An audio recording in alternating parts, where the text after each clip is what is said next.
আসসালামু আলাইকুম সুপ্রিয় দর্শক, দেখতে পেলেন যে একটি পাখি বাসার ভিতর থেকে উড়ে গেল। তো এই পাখিটা এই জায়গায় কেন বাসা বানাইছে আমি কিছু বুঝলাম না। এখানে আমাদের কল ছিল, তো এই কল থেকে আমরা প্রত্যেক দিনই পানি নেই, সকালে বিকালে যখনই প্রয়োজন হয় তখনই। তো সে কতটুকু নিরাপদ মনে করে আমাদের এখানে বাসা বাঁধছে আমি জানি না। এইখানে আমরা প্রত্যেক দিন আসি, প্রত্যেক দিন সে এভাবে উড়ে যায়। এই যে দেখতে পারতেছেন বাসার ভিতরে সে ডিম পারছে, তবে ডিমটা আমি হয়তো সুন্দরভাবে দেখাইতে পারতেছি না, বৃষ্টি হচ্ছে। তো সে কী মনে করে এখানে বাসা বাঁধছে আমি নিজেই বুঝলাম না।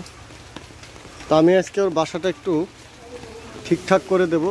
এমন একটা চিকন ডালে বাসা বাঁধছে যে এটা বৃষ্টির ভারে আর ওর বাসার ভারে একদম এই যে প্রায় কলের উপর পড়তেছে। আমরা যখনই পানি নিতে আসি ও ফ্রুট করে উড়ে চলে যায় এবং আবার পরবর্তীতে এসে সে ডিমে তা দেয়। তো আমার এই বিষয়টা দেখে একটু খারাপ লাগতেছে যে সে ডিম পারছে ভিতরে, কিন্তু তার বাসাটা এই মুহূর্তে এমন অবস্থায় আছে যে কোনো সময় ভেঙে পড়তে পারে। আর এই যে আমরা বলি এটাকে কচা গাছ, এটা কচা গাছের ডালের পাতা এমন নরম হয়, হালকা করে টাচ লাগলে ভেঙে যাবে বা ছিঁড়ে পড়ে যেতে পারে।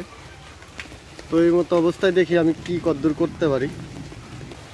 আপাতত পাখির বাসাটার মাপটা নিচ্ছি, যে পাখির বাসার নিচ থেকে একদম ডালের উপর পর্যন্ত কয় ইঞ্চি হয়।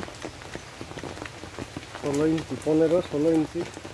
তো বাড়িতে কিছু জিআই তার ছিল, তো জিআই তার দিয়ে এখন দেখি নেটে ইসের মতো সিকে আসে না, সিকে আগের কালে সিকে হয়তো অনেকে জানেন না, ওই শাড়ি পাতিল ঝুলাই তো আগে। তো আমি চাচ্ছি যে এরকম বেঁকা করে এটারে এরকম সিকের মতো করে দেব, আর এখান দিয়ে আরেকটা সাপোর্ট দিয়ে দেবো এই পাশ দিয়ে, এই সাপোর্টে যাতে ওইটা এরকম ঝুলে থাকে আর কি।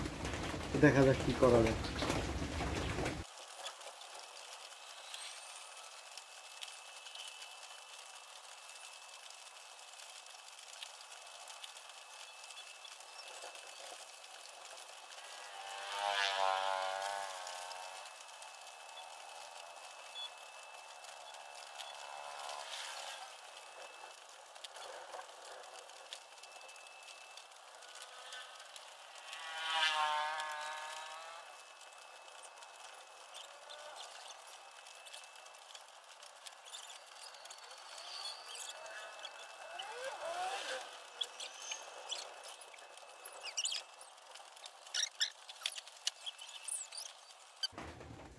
ফাইনালি যে এটা এরকম বানাইছি, আসলে কতটুকু কীরকম হচ্ছে জানি না।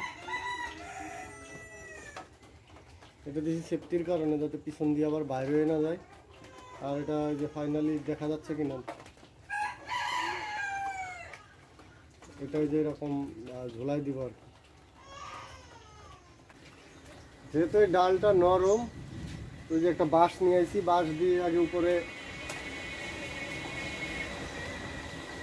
প্রত্যেকটা সাপোর্ট দেবো উপরতে দিয়ে। এখন এই বাঁশটাকে যে তার কাটা মারা ছিল, তার কাটা মারার সাথে একটু শক্ত করে বাঁধিয়ে দেবো।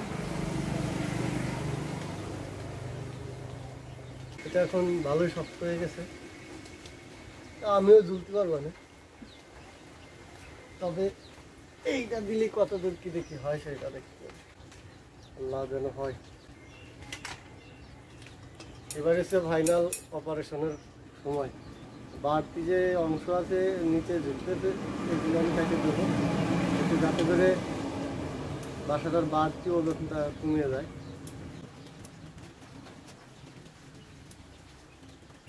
পাখিটা মনে হয় ভাবতেছে আমার বাসাকে ভেঙেই ফেলে। এবার এই যে বানাইছিলাম, বিভিন্ন রেস্টুরেন্টে দেখা যায় এটার মধ্যে বৈশাই যে এরকম দুলে, তো এটা এখন সাবধানতার সাথে ঢুকাই দেবো ভিতর দিয়ে।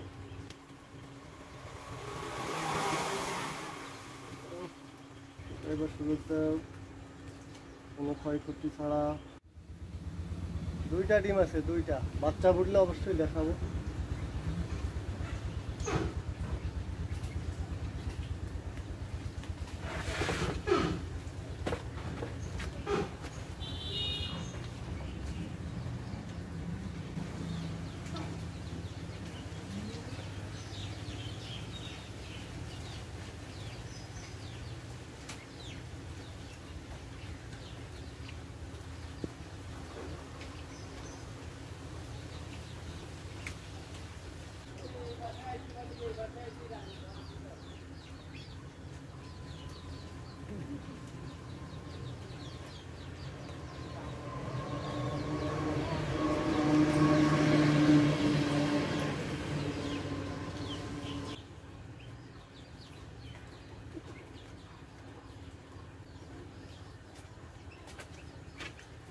ফাইনালি কাজ শেষ, বাসাটা এখন অনেক নিরাপদ মনে হচ্ছে।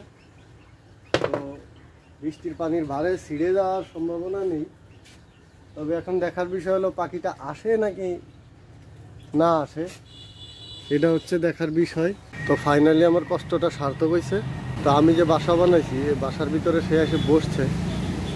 আমি একটু দুশ্চিন্তায় ছিলাম যে বাসা নড়াচড়া করার পরে পাখি আসে কি না আসে, কিন্তু না, সে আসছে, বসছে এবং নিরাপদ মনে করছে। তো আজকের ভিডিও পর্যন্তই। সবাই সুস্থ থাকবেন, ভালো থাকবেন, নিরাপদে থাকবেন। যার যার বাসায় একটু শক্ত অবস্থান দেখে, শক্ত জায়গা দেখে বানাবেন। আল্লাহ হাফেজ।